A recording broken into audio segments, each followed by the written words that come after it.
on a tendance à opposer la vie et la mort parce qu'on se place du point de vue du corps, mais en réalité, du point de vue de la mort, du point de vue de l'âme, ce qui s'oppose à la mort, c'est la naissance.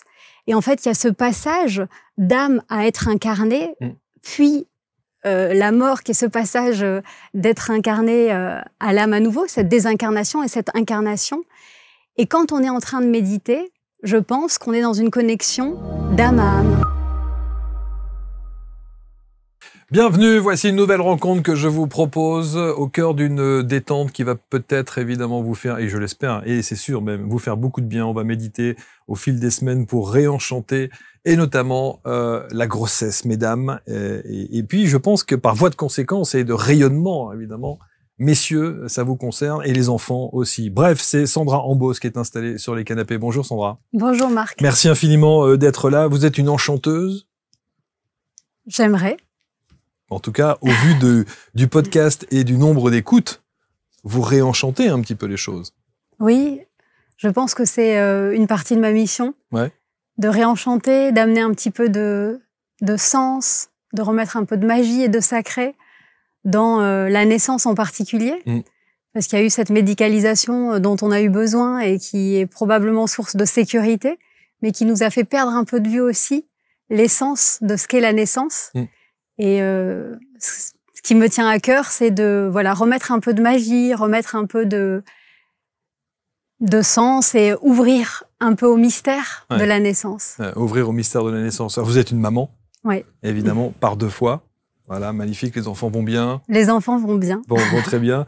Et vous avez osé dans votre vie. Vous avez osé prendre un virage parce que vous allez écouter l'histoire de Sandra qui est assez incroyable et on va voir évidemment ce qu'elle préconise et l'accompagnement qu'elle vous propose. Mais vous avez osé prendre un virage à 180 degrés alors que vous étiez quand même dans une situation plutôt confortable, dans un grand groupe, d'une grande marque que l'on connaît très bien, qu'on ne citera pas, mais que tout le monde connaît et achète sans doute. Et vous avez décidé de changer de vie. J'ai décidé et en même temps ça s'est imposé à moi. Et c'est justement au moment où j'ai souhaité devenir mère, j'avais un petit peu coché toutes les cases de cette vie. J'avais rencontré mon prince charmant, j'avais décroché mon job dans une grande boîte, on s'est mariés, on avait acheté notre appartement. Et la prochaine étape dans cette checklist, c'était de tomber enceinte. Dans des enfants, ouais. Et en fait, voilà, je me suis rendu compte que c'était pas un projet comme un autre et que le temps passait et mon bébé n'arrivait pas. Et ça m'a obligée, en fait, à me poser des questions. Ça m'a obligée à entrer dans une démarche de me faire accompagner d'un point de vue psycho-émotionnel pour savoir ce qui pouvait éventuellement être là comme résistance. Parce que j'avais assez confiance dans mon corps. On est une famille très nombreuse. On était 16 petits-enfants. J'ai 3 frères. Donc, je sentais bien que si ça bloquait, c'était plutôt à l'intérieur, au niveau émotionnel. Et en fait, la résistance que j'avais, c'était que j'arrivais pas à me projeter dans une vie où je serais à la fois cette directrice marketing et maman. Et en fait, c'est le moment où je me suis dit qu'il fallait absolument que je sorte de ce grand groupe, que je sorte du bocal. Et j'ai décidé de déposer les statuts d'une société autour de la maternité, parce que c'était le sujet du moment. Et la semaine où j'ai déposé les statuts, je suis tombée enceinte. Donc, je pense qu'il y avait besoin de cette ouverture-là pour pouvoir continuer mon chemin, qui était plus à cet endroit-là. Mais revenons un instant sur ce blocage émotionnel, par définition. Vous l'avez identifié? Je l'ai identifié avec l'aide d'un thérapeute, oui. Ok. Et ce blocage, il est de votre, de votre génération, ou c'est du transgénérationnel, ou c'est quelque chose de familial? Alors, il y a quand même quelque chose en lien avec ma lignée de femmes. Puisque on sait quand on est enceinte ou quand on désire avoir un enfant, il y a beaucoup de mémoires qui peuvent remonter. Et j'avais aucun modèle de mère qui travaillait. Donc il y avait comme un choix à faire entre être maman ou travailler. Donc ma mère était femme au foyer, mes grands-mères, mes tantes, mes arrière-grand-mères. Et donc il a fallu finalement que j'accepte de sortir de ce rôle de directrice j'étais à l'époque très young, j'étais dans la performance, dans l'action, dans la réalisation, pour me faire plus réceptacle, dans une ouverture, dans une douceur, et je pense que oui, c'est probablement aussi lié à à des liens transgénérationnels et à une histoire familiale. Ouais. Une histoire familiale. Mais et vous vous êtes dit peut-être aussi, alors encore une fois, il y a pas de, c'est pas un canapé de psy, mais vous vous êtes dit peut-être aussi que vous aviez la peur de ne pas être capable d'allier les deux, et votre carrière professionnelle et le fait de devenir maman. Je pense que je doutais de ma capacité à être la maman que j'avais envie d'être. J'avais un idéal assez haut, puisque ma mère, c'est la mère avec un grand M. Elle nous a tout donné. Et du coup, il y avait cette intention pour moi d'être une maman présente, généreuse, dans le don. Et je voyais pas comment, j'avais pas de modèle autour de moi dans cette entreprise de femmes qui étaient épanouies en tant que mère comme moi j'avais envie de l'être. Et donc j'ai pas hésité longtemps. Une fois que j'ai vraiment identifié, ça a énormément résonné en moi. J'ai senti que c'était juste pour moi de me projeter ailleurs. Et je pense que c'est ce que je me dis aujourd'hui. Ma fille m'a soufflé l'idée de ce projet, l'idée d'accompagner les mamans. Et il fallait, je pense, que je passe moi-même par cette étape-là, de cette prise de conscience de ce qu'est la maternité, que accueillir une vie c'est un cadeau, que c'est pas un projet comme un autre, que ça se programme pas, que ça nous oblige à lever des mémoires, des résistances, des peurs. Donc voilà, il a fallu que je le vive, cet élément fondateur et initiatique de ma vie de femme pour pouvoir peut-être après le partager. Et alors, le fait de le partager, vous vous êtes posé la question, parce que pour changer de vie et être, encore une fois, très confortablement installée en tant que directrice marketing, vous vous êtes renseigné autour de vous si d'autres femmes vivaient la même chose que vous, ou auraient pu vivre la même chose que vous, avant de vous engager dans cette nouvelle voie? Pas tant que ça, parce que c'est le moment où finalement, alors que j'étais très tournée vers l'extérieur, vers le regard des autres, vers justement ce que pouvait être le succès à l'extérieur, c'est un moment où je me suis plutôt tournée à l'intérieur. Donc j'ai pas eu besoin de sentir un modèle à l'extérieur, mais plutôt de sentir cette petite voix, de l'entendre à nouveau alors que ça faisait des années que je me bouchais les oreilles. Et c'est plutôt ça qui m'a guidée. J'ai la sensation que c'est plutôt comme ça que ça s'est passé. Comment choisir, comment travailler avec votre pierre d'ancrage? Saviez-vous que votre voix cache un pouvoir extraordinaire? Et si un message du ciel pouvait vous redonner le sourire, dénouer une situation ou tout simplement vous remettre sur le chemin de votre vie? Saviez-vous que chacun d'entre nous possède un animal de pouvoir, un guide spirituel qui peut nous accompagner tout au long de notre vie? Dans notre atelier, vous allez vivre avec nous une immersion sonore. Ressentir, vibrer en connexion avec votre voix. Et pour cela, il nous faut des outils vibratoires puissants, les baumes sonores. Je vous donne rendez-vous pour un week-end exceptionnel, le 24 et le 25 mai à Nancy. Aux ateliers d'ABC Talk, corps, âme, esprit. Avec Marc Leval et toute son équipe. Je vous guiderai à travers une expérience magnifique autour de votre respiration. Nous allons partager un moment d'humanité que vous n'êtes pas prêt d'oublier. Pensez bien à prendre vos billets sur abctalk.fr. Et à très bientôt. Donc vous plaquez votre job? Je développe mon entreprise en parallèle, avec l'idée assez inconsciente, je me le dis aujourd'hui, que après mon congé mat, je retournerai dans l'entreprise et que je la quitterai une fois que je pourrais me payer avec cette marque, vivre décemment en tant qu'entrepreneur. Et bien sûr. Et là encore, la vie m'a montré que tout se programme pas, parce que j'ai eu une complication au moment de mon accouchement, qui m'a fait toucher. J'ai failli, je pense, passer de l'autre côté. Et je me souviens très bien de ce moment où j'avais ma fille posée sur moi et j'ai senti que c'était elle qui m'avait retenue. Et après, quand tout s'est rétabli, quand mes variables sont revenues à la normale, etc., il n'y avait plus ce futur dans cette entreprise. Il n'existait plus. C'était impossible pour moi. J'étais nouvelle et je pouvais plus me projeter dans ce rôle-là. J'avais plus les mêmes envies. Et donc, j'ai finalement... switch total. Voilà. Et je pense que la grossesse avait commencé à me transformer. J'avais pris conscience que... je me suis mise au centre de ma vie, j'ai mis mon bien-être au centre de ma vie pour pouvoir me prendre soin de mon bébé. J'ai commencé la méditation. Je pense que ça a été quelque chose de très important pour moi. Et c'est vraiment l'accouchement qui a achevé, je pense, la transformation, qui a fait la bascule. Et je me suis dit que j'allais consacrer ma vie à mon rôle de mère et à accompagner les mères sur ce chemin. En tout cas, tout ce que vous n'avez pas eu, vous, avant de tomber enceinte et en étant enceinte. Oui, et je pense que je l'ai eu en partie parce que justement quand j'ai mon congé, ma maternité m'a déjà un peu ouvert à tout ça. Ça a commencé par cette énergéticienne qui m'a aidé à lever des résistances, et puis j'ai commencé à méditer. J'ai découvert le yoga prénatal. Que vous ne faisiez pas, la méditation, c'était pas du tout dans votre vie avant? Non, j'avais lu Christophe André, comme tout le monde. Ouais. J'avais dit, c'était de bon ton de dire, je vais me mettre à méditer. J'avais essayé une fois, et puis j'avais pas cette motivation, cette envie. Et c'est aussi pour ça que je prends de la méditation pour les mamans, c'est que il y a ce moment de vie où on a un petit être en nous, et même si au début on médite un peu par obligation en se disant on a une vie stressée, on a un rythme effréné, on a besoin de prendre soin de quelqu'un d'autre que nous-mêmes en méditant, et puis ça devient un plaisir, une rencontre, un rendez-vous pour le bébé, pour nous, on médite ensemble, et c'est vraiment un moment extraordinaire, je trouve, pour découvrir et vivre, expérimenter les bienfaits de la méditation. Aussi parce qu'il y a quand même cette date butoir de l'accouchement qui demande de travailler beaucoup sur soi, ou en tout cas de toucher cet espace de confiance, de se libérer de certaines croyances limitantes, de certaines peurs. Donc il y a tout ça qui s'est déjà passé. J'ai ma belle-sœur qui m'a énormément accompagnée sur ce chemin. Elle m'a fait découvrir l'autonomie. Donc on a commencé à entrer en lien avec notre bébé. Il y a cette idée aussi de toucher un peu du doigt l'âme de notre bébé. J'ai commencé à écrire, donc je tenais un journal pour écrire une lettre chaque semaine à mon bébé. Je lui chantais des berceuses prénatales. Enfin, donc il y a quelque chose vraiment qui s'est ouvert dès la grossesse.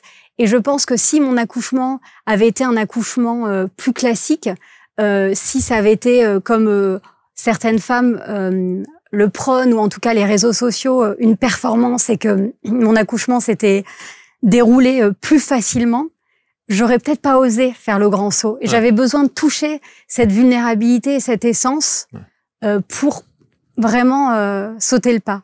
Donc je l'ai eu, pour répondre à votre question, mais sans vraiment en avoir conscience. Et depuis, ça fait 10 ans que j'ai accouché.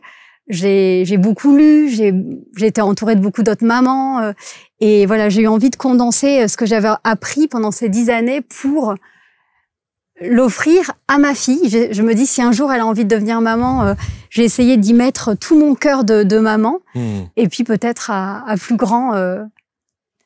Amila et Paco. Voilà, exactement. Les Merveilleuses. C'est un livre qui est sorti chez Hachette. Et vous avez dit quelque chose d'essentiel, et je le dis à chaque fois, souvent en off, donc je vais le dire là plutôt devant tout le monde, c'était que, quelle que soit la destinée de ce livre, vous l'avez écrit, et vos enfants vont le lire. Quel que soit le nombre de ventes que vous allez faire. Peut-être qu'ils le liront, ou peut-être pas. Ah, c'est obligé. Mais si elle souhaite devenir mère, c'est un journal. C'est un journal. Et je l'ai écrit au-dessus, parce que je me suis dit que peut-être si un jour elle le lit, elle ou d'autres personnes de ma famille, ou elle le lira en sentant que je m'adresse vraiment à elle de cœur à cœur. Ouais. Il y a beaucoup de livres sur la grossesse, il y a beaucoup de méthodes, et j'ai pas voulu faire un énième livre de méthodes sur comment il faut ou comment on doit accueillir un bébé. Je l'ai vraiment écrit comme une amie, comme une sœur et comme une mère. Voilà, comme je le disais, de cœur à cœur. Ouais. Franchement, d'abord, c'est très touchant. Et en même temps, vous allez voir que l'impact de Sandra, il va évidemment bien plus loin qu'un simple ouvrage, parce qu'il y a une marque aujourd'hui avec des produits dérivés. On peut dire ça comme ça? Ouais. Des produits qu'on crée. Des produits que vous créez. Et il y a aussi le podcast. Alors, je voudrais revenir sur les méditations. Parce que là, on voit effectivement, on a passé cette photo de méditation avec cette femme enceinte. Et l'idée, c'était de se dire, est-ce que vous seriez capable de nous décrire ce que vous ressentez et cette communion qu'il peut y avoir? On suppose, nous, en tant qu'hommes, qu'il y a une communion entre le bébé et sa maman en phase de méditation. Est-ce que ça, c'est descriptible? Est-ce qu'on peut le raconter? Est-ce que vous pouvez y mettre des mots? Alors, je reçois des témoignages de mamans qui me disent c'est comme si elles étaient enceintes et que ça restait un peu conceptuel. C'est le ventre qui grossit, c'est le regard de la société, et c'est le bébé. Et quand on va méditer, ce bébé devient une personne. La méditation, c'est vraiment un pont, une voie d'accès à notre bébé, déjà à soi-même, mais aussi à notre bébé. Et quand on est dans notre vie de tous les jours, quand on est dans les contraintes, dans les obligations, on a comme une carapace qui nous coupe de cet accès. Et quand on médite, on sent cette libération écaille après écaille et on va toucher énergétiquement. Hein, il y a quelque chose de... Moi, je me souviens, quand je méditais ou quand je serrais mon ventre dans mes bras, je sentais mon bébé qui venait répondre à mon câlin. Il y a quelque chose vraiment de physique, mais il y a aussi quelque chose de l'ordre d'une énergie qui va au-delà de notre ventre, qui est une espèce de lien d'âme à âme. Et l'année dernière, j'ai perdu un être très cher à mon cœur. J'ai perdu mon petit frère. Et ça m'a ouvert à la subsistance de l'âme après la mort, puisque je me sens très en lien avec lui. Je reçois des signes, des messages. J'ai pu aller voir un médium. Et ça a changé mon regard aussi sur ce qui peut se passer pendant la grossesse. Parce que on a tendance à opposer la vie et la mort, parce qu'on se place du point de vue du corps. Mais en réalité, du point de vue de la mort, du point de vue de l'âme, ce qui s'oppose à la mort, c'est la naissance. Et en fait, il y a ce passage d'âme à être incarné, puis la mort, qui est ce passage d'être incarné à l'âme à nouveau, cette désincarnation et cette incarnation. Et quand on est en train de méditer, je pense qu'on est dans une connexion d'âme à âme. Et c'est pas dit comme ça dans mon livre, parce que c'est pas un livre qui se veut forcément un livre spirituel. Non. Mais en réalité, il y a une dimension spirituelle. C'est ça qui se passe. Ouais. Mais ce que je disais, vous parlez d'âme à âme, mais vous parlez d'âme à âme entre la maman et le bébé? Oui, je pense que c'est l'âme de l'enfant qui entre en lien avec l'âme de la maman. Et ça, c'est physiquement perceptible? C'est perceptible. C'est perceptible parce que beaucoup de mamans entendent des choses, voient des images.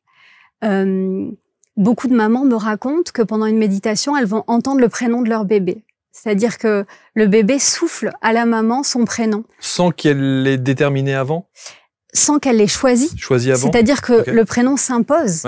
Et moi, je pense que un prénom, c'est une vibration et que c'est le mot qu'on entend le plus souvent dans notre vie. Et s'il peut chanter notre vibration, c'est extraordinaire d'avoir le prénom qui nous chante.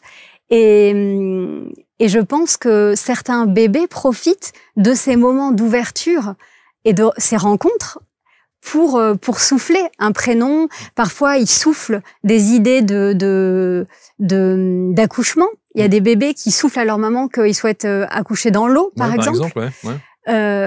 Et c'est un moment où les femmes aussi sont hyper ouvertes, parce qu'il y a cette connexion, elles se font tunnel entre le ciel et la terre, donc il y a une ouverture très grande, et c'est un moment où on a la sensation d'avoir une intuition décuplée, des rêves très riches, et je pense qu'une partie de ces intuitions et de ces messages qu'on reçoit en rêve viennent en réalité de l'âme du bébé, de cette âme qui a choisi cette maman, qui a choisi ce papa, si on accueille son bébé en couple, pour venir faire l'expérience de cette vie terrestre. Et vous en avez fait un podcast? Et j'ai commencé par un podcast, parce que j'avais vraiment à cœur que cet outil soit gratuit, que ce soit accessible à toutes.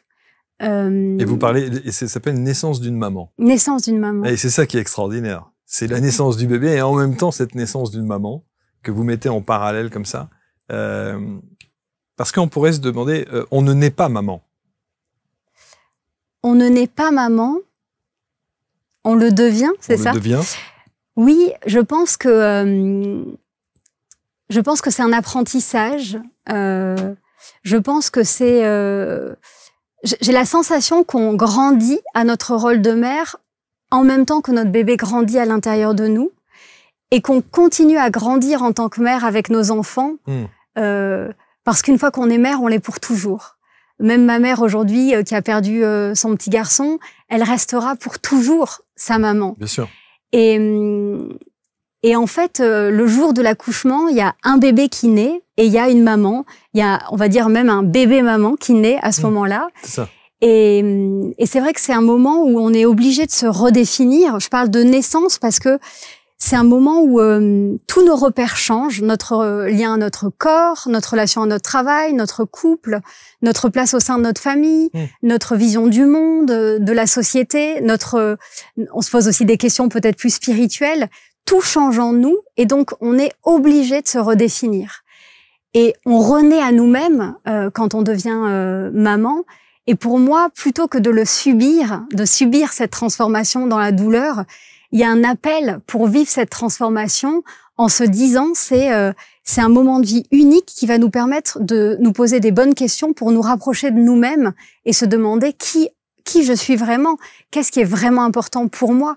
Est-ce que c'est important pour moi de rester mince ou je suis capable de faire don de mon corps pendant 9 mois pour mon bébé? Est-ce que je suis capable de vivre dans l'inconnu et dans l'incertitude sans avoir peur? Oui, puisque quand on devient mère, on est obligé de faire confiance à la vie et à plus grand que soi.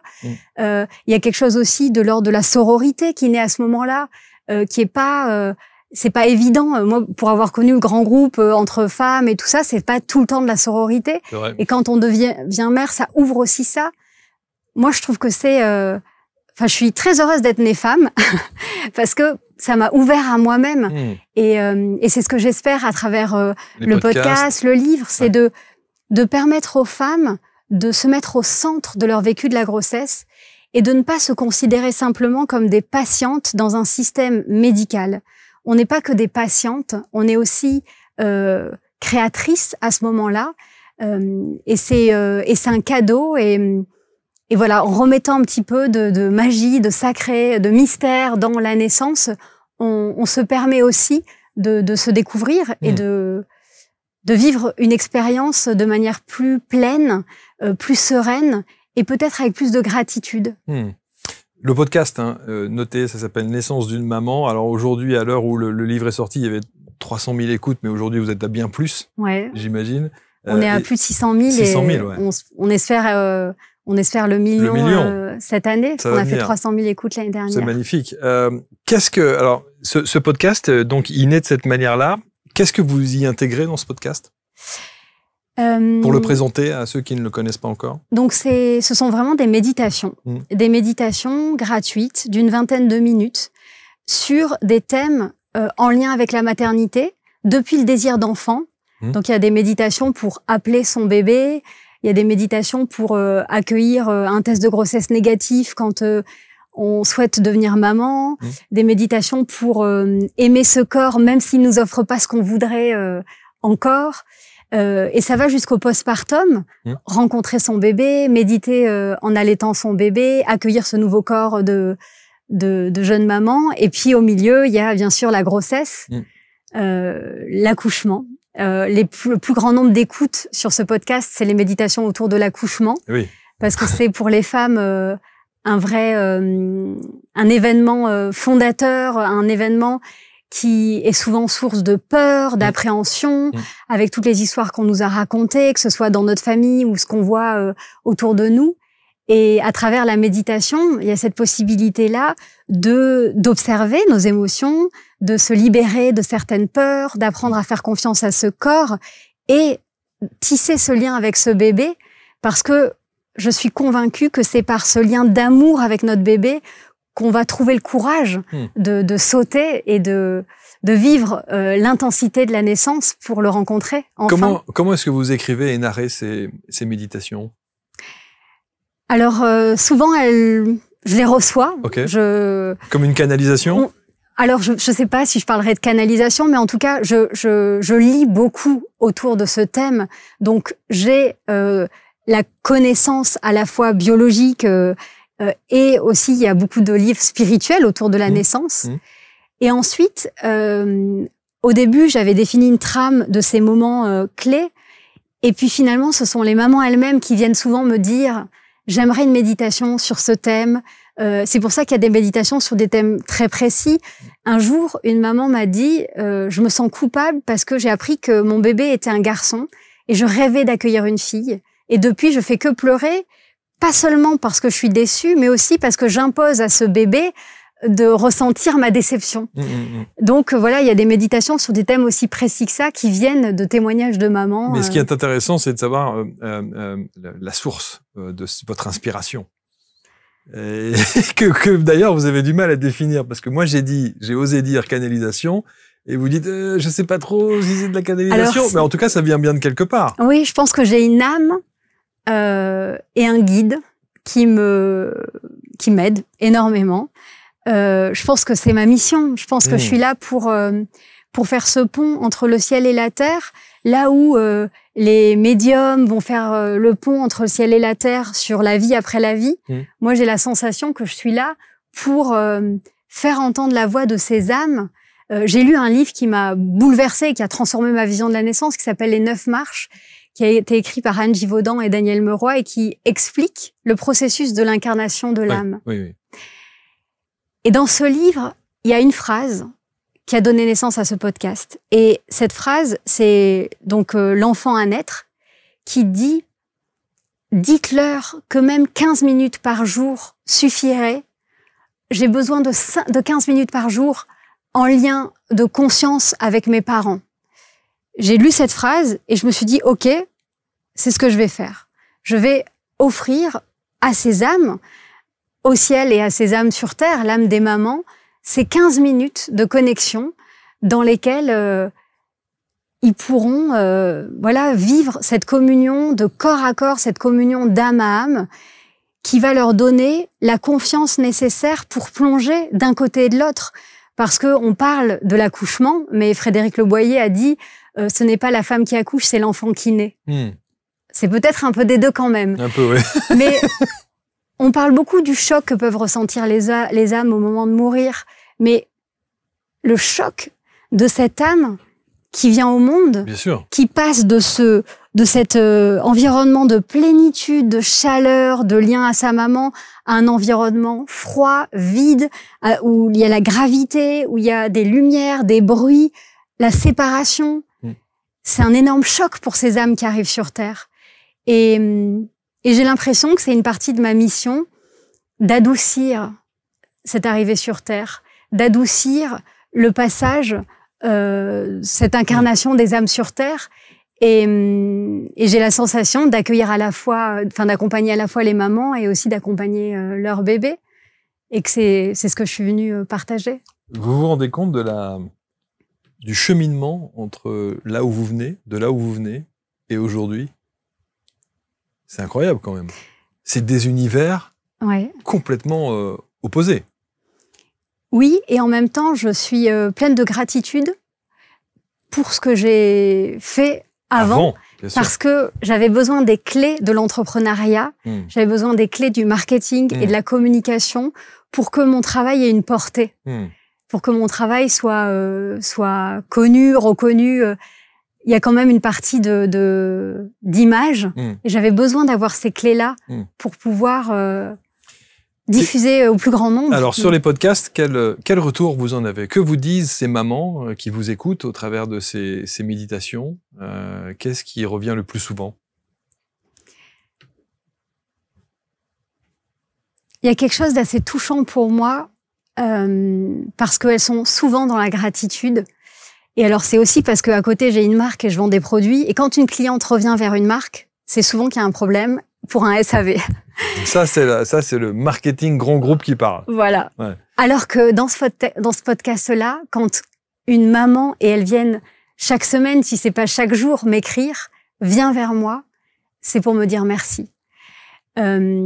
Certaines mamans associent la naissance de leur bébé à une musique qu'elles ont entendue dans la méditation le jour de la naissance, à des affirmations positives qu'elles se sont répétées pendant le dernier mois et qu'elles ont même joué le jour de la naissance.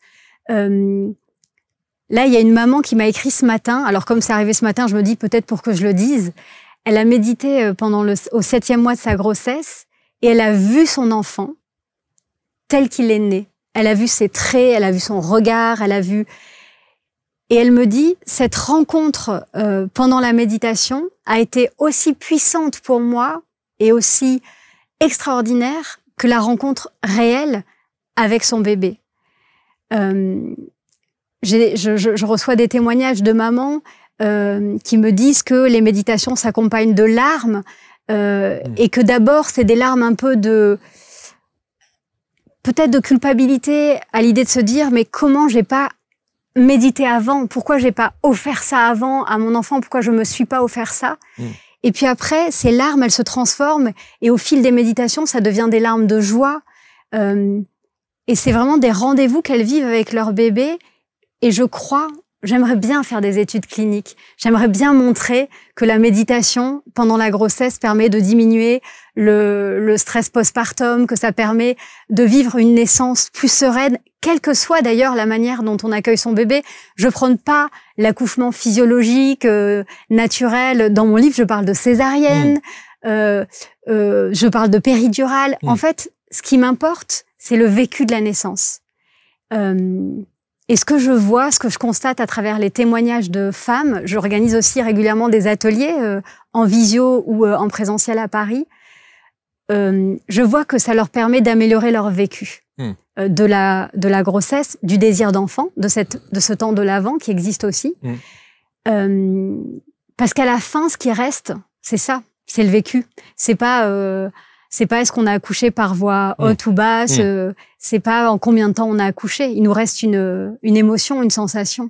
Ce qui est fou, c'est que lorsque je vous posais cette question sur les retours, ma prochaine question était, vous parliez des tests cliniques, en tout cas d'avoir des résultats et c'était précisément la question que je voulais vous poser. Et aujourd'hui, je crois que votre aînée a 10 ans, c'est ça? Elle a 10 ans. Et je me dis, est-ce que son comportement d'aujourd'hui reflète la méditation que vous avez pu avoir avec elle au travers de ce que vous avez pu faire quand vous étiez enceinte? Est-ce que il y a un effet? Est-ce qu'elle est plus calme? Est-ce qu'elle est plus détendue? Est-ce qu'elle est plus en communion avec vous? Est-ce que c'est plus fusionnel? Alors c'est difficile à déterminer parce que je ne sais pas qui elle aurait été sans ça. Ce que je sais et ce que dit par exemple l'hypnothérapeute Lise Bartoli, c'est que on vit comme on est né. Que nous vivons nos vies de la manière dont nous sommes nés et que la naissance, c'est un élément fondateur de notre vie. Et que, au vu de l'accouchement que j'ai vécu, je me dis que sans la méditation, ça aurait pu être dramatique. On l'a vécu comme quelque chose de très bouleversant, mais j'ai à chaque instant été dans une confiance. Je m'en suis remise vraiment à plus grand que moi et je pense que ma fille, pour laquelle cet accouchement fait partie de son histoire, elle a aussi bénéficié de cette énergie que je pouvais dégager, de confiance, d'amour, quand j'ai su que je faisais cette prééclampsie avec complications. Et on m'a dit, vous accouchez aujourd'hui ou on déclenche. J'ai parlé à ma fille et je pense que sans la méditation, je l'aurais probablement pas fait. Et je lui ai dit, allez, c'est aujourd'hui, est-ce que t'es prête? Moi, je suis prête, on y va. Et dans la minute, j'ai perdu les os. Et donc, la méditation, en fait, m'a permis de vivre l'accouchement comme un travail d'équipe en duo avec ma fille. Et peut-être que ce duo qui s'est constitué à ce moment-là se reflète encore aujourd'hui dans la relation qu'on a, probablement.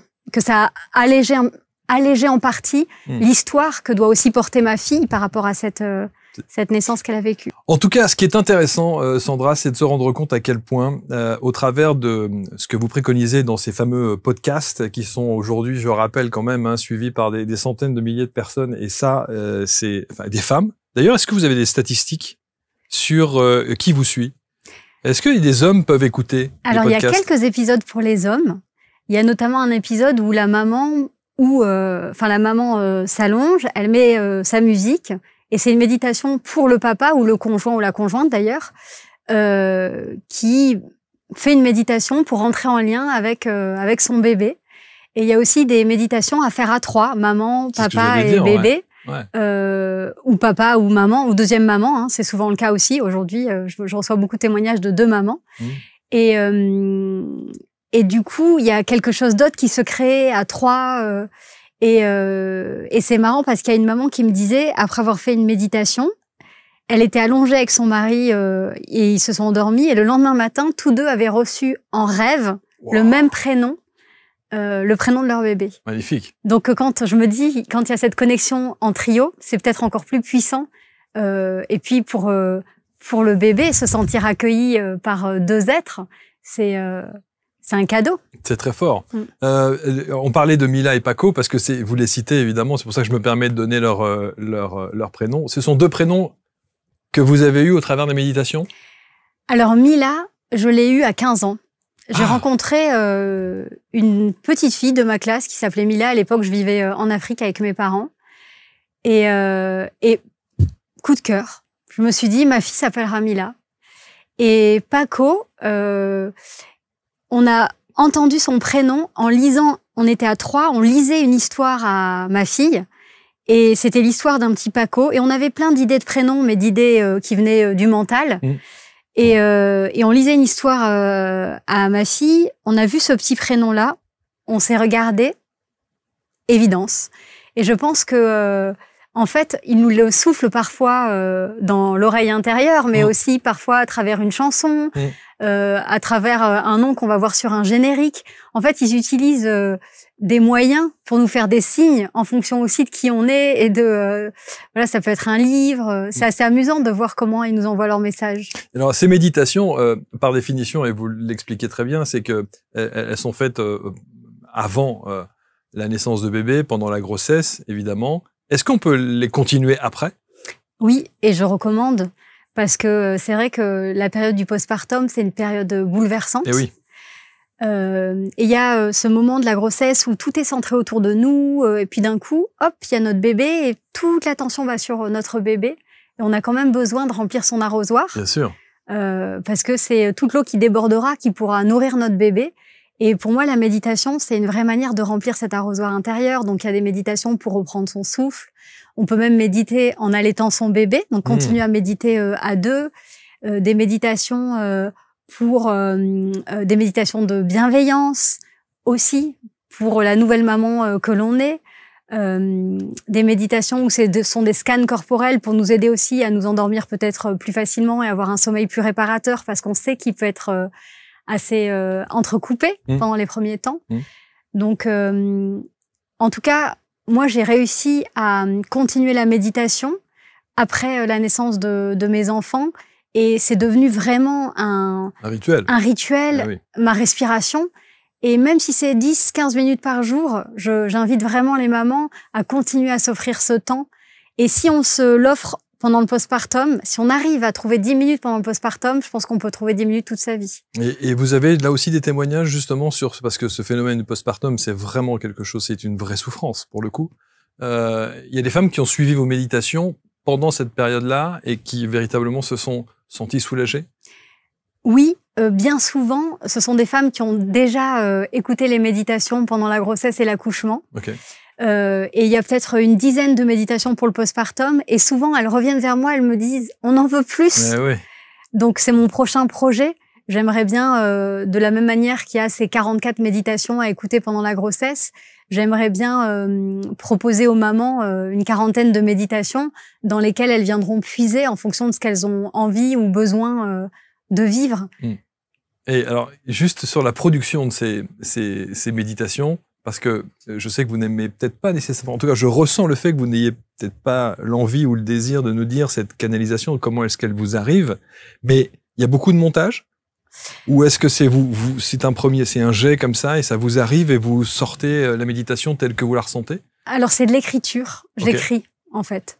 Et pour pouvoir écrire les méditations et pour pouvoir écrire ce livre, je me suis intéressée à l'écriture intuitive. Ah, voilà. Parce que j'ai senti que soit j'écrivais comme j'écrivais mes dissertes au lycée et que c'était purement mental. J'avais envie, voilà, d'écrire avec le cœur. Et j'ai suivi une formation d'une Québécoise, dont j'ai oublié le nom, son nom m'échappe, qui disait l'écriture intuitive, c'est passer du cœur à la main sans passer par la tête. Et j'ai vraiment eu envie d'ouvrir ça, de développer ça. Et donc, maintenant, je fais de l'écriture intuitive après mes méditations. Ah, voilà. L'écriture, c'est pour moi très intéressant en lien avec la méditation. Dans la méditation, on est dans quelque chose d'intérieur et l'écriture, c'est une mise au monde et on vient mettre dans la matière peut-être des choses qu'on a pu vivre à l'intérieur. Et c'est d'ailleurs pour ça que dans ce livre, chaque méditation est suivie d'un rituel d'écriture pour qu'il y ait ce mouvement d'intériorité et d'extériorisation. Et donc voilà, sans parler de canalisation, en tout cas, j'essaye d'être dans cette forme-là d'écriture. Et c'est vrai que bien souvent, j'ai l'impression que mon guide ou mon âme ou maintenant mon petit frère me donne des informations que je me dois de partager à travers mes méditations. Des métaphores, ce parallèle entre la mort et la naissance que j'avais pas forcément vu. Cette réunion dans un sens et dans l'autre, c'est des choses qui me viennent en écriture plutôt après des méditations. En tout cas, bravo, parce que c'est vraiment, encore une fois, c'est très très bien fait, c'est très apaisant, c'est très enveloppant.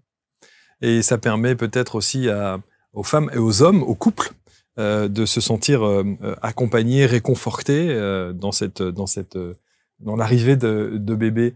Et c'est fascinant. Juste, on avait fait une petite parenthèse avant de faire l'émission. J'ai demandé à Sandra, du coup, aujourd'hui, elle dit quoi, votre fille, quand elle parle de vous, dans votre activité professionnelle? Elle vous présente en tant que quoi? Elle sait pas trop. Elle sait pas trop, donc maintenant, c'est entrepreneur. Entrepreneur, bon, voilà. J'entreprends à réunir le ciel et la terre. Ouais, c'est beau. Elle va pas jusque-là, mais peut-être qu'un jour, elle Et vous, elle vous le le verra. définissez comment?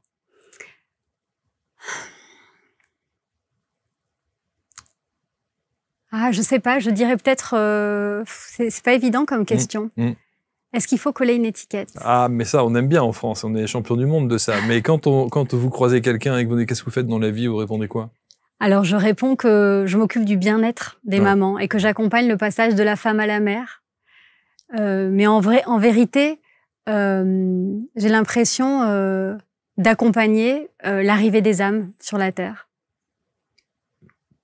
En tout cas, ça, c'est de la mission, quand je médite, c'est ça que j'essaye de sentir à l'intérieur. Bon, et quelle est la prochaine étape, prochain step? Qu'est-ce que vous aimeriez faire d'autre, à part les méditations? Alors, l'ouvrage, il est fait. Donc là, j'ai travaillé sur des cartes d'affirmation positive avec une illustratrice, parce qu'il y a le pouvoir des mots, il y a le pouvoir des images. Et c'est des cartes qu'on peut utiliser pendant le dernier mois de la grossesse et aussi le jour de la naissance. Donc, votre coffret? Voilà, il y a un coffret, exactement. J'aimerais bien aller plus loin dans la question du postpartum, parce que je sens que c'est un vrai besoin, que cette période, elle soit vraiment accompagnée aussi.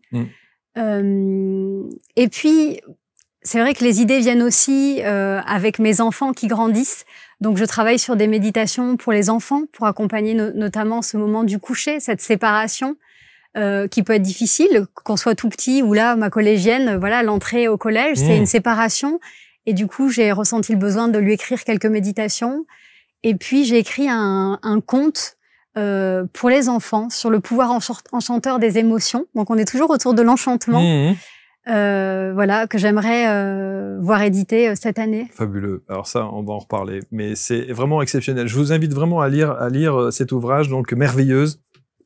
Merveilleuse. Il y a 3 mots, hein. Merveilleuse, mère et veilleuse. Ouais. 3 mots. Ouais. L'eau dans laquelle on est. Ouais. Et puis cet émerveillement de la naissance et de l'arrivée d'une âme sur Terre. En fait, il faut pas oublier, voilà, l'accouchement, c'est pas une performance qu'on peut réussir ou rater. Et c'est pas biologique ou médical, c'est vraiment une rencontre d'amour entre 2 âmes. C'est chez Hachette. Est-ce qu'il n'y a pas une 3e âme qui vient frapper à votre porte, non? C'est mon souhait. C'est vrai? C'est mon souhait le plus cher, mais tout le monde n'est pas encore d'accord. Bon, d'accord, ok, d'accord. À bon entendeur, toi qui nous regardes. Naissance d'une maman, le podcast évidemment, le livre Merveilleuse, et puis un mot sur Ilado, qui est une marque de produits que vous confectionnez. Oui. Ilado, c'est cette envie que j'ai eue de réunir mon goût pour le voyage et pour la maternité. Et donc, c'est une marque qui propose des rituels de bien-être inspirés des mamans du monde. Donc, on fait découvrir des traditions comme l'emmaillotage, la lithothérapie, des plantes à infuser, des huiles de massage, des bolas de grossesse qui sont ces bijoux mexicains, des châles qui viennent d'Amérique centrale. Je trouve qu'il y a quelque chose de très beau dans la maternité, c'est l'universalité. On a l'impression qu'on vit quelque chose d'unique et pourtant, il est partagé aux 4 coins du monde. Et j'ai beaucoup voyagé étant enfant. Et j'ai eu envie, voilà, de réunir les mamans du monde dans cette marque. C'est magnifique. Ça s'appelle Ilado. On va vous mettre de toute façon tous les liens autour de la vidéo. D'abord, les liens pour vous procurer l'ouvrage, les podcasts, bien sûr. Et puis, Ilado, la marque. Mais bravo. Bravo pour ce que vous faites. Bravo pour ce que vous avez osé faire. Pour cette transition de vie également. Et aucun regret? Aucun regret. Je crois que pour moi, c'est le plus important. J'essaye de vivre ma vie en essayant d'aller vers ce vers quoi mon âme me porte et de faire les choses avec le cœur. Vous êtes très spirituel quand même. Hein. Je sais pas, est-ce qu'on l'est pas tous? Moi, j'ai l'impression qu'on l'est par définition et probablement que des épreuves de vie ou des expériences de vie nous ouvrent à cette spiritualité. Pour moi, la naissance nous ouvre à la spiritualité et ça a été une vraie ouverture. Et puis là, voilà, le passage de mon frère m'a réouvert à nouveau. Pour moi, il y a eu 2 éléments fondateurs dans ma vie jusqu'à aujourd'hui. Ça a été la rencontre avec la naissance et avec la mort. Et finalement, d'avoir pu... c'est vrai que je vous ai pas dit, mais j'ai aussi vu une femme accoucher dans la rue. Voilà, il y a 5 ans, j'ai vu une femme, enfin un papa est venu me chercher et m'a dit j'ai besoin d'aide et il m'a amené dans sa voiture qui était garée devant une église et en fait sa femme était en train d'accoucher, donc j'ai vu cette femme accoucher. Donc j'ai vu la naissance au-delà de mes propres accouchements et j'ai vu la mort de mon petit frère et je crois qu'on ne peut pas ne pas être spirituel quand on vit ces moments-là. Parce qu'on se rend compte qu'on est tellement plus que notre corps, tellement plus que notre esprit, et qu'on a en nous cette âme. Et j'espère que avec les années qui vont passer, je serai amenée à l'entendre encore plus fort, encore plus haut, et que je pourrai partager, et que je serai l'instrument de ce qu'elle est venue faire sur cette terre, quoi. En tout cas, vous avez un chemin avec la naissance. Hein. Il y a quelque chose avec la maternité. Il y a quelque chose de puissant chez vous au travers de cette thématique-là, de cet angle-là, de cette version de la vie. Bravo Sandra, merci infiniment. Merci à vous Marc. Merci, retournez bien en Bourgogne, parce que vous y êtes bien là-bas, dans votre petit village qui vous fait tant de bien. Vous allez commenter, j'en suis convaincu, ça va pas vous laisser insensible cette émission, je le sais maintenant, avant même qu'on ne la publie. Vous commentez avec bienveillance, bien entendu. Et puis on se retrouve très très vite pour une prochaine rencontre. Prenez soin de vous. Salut. Merci. À bientôt, merci.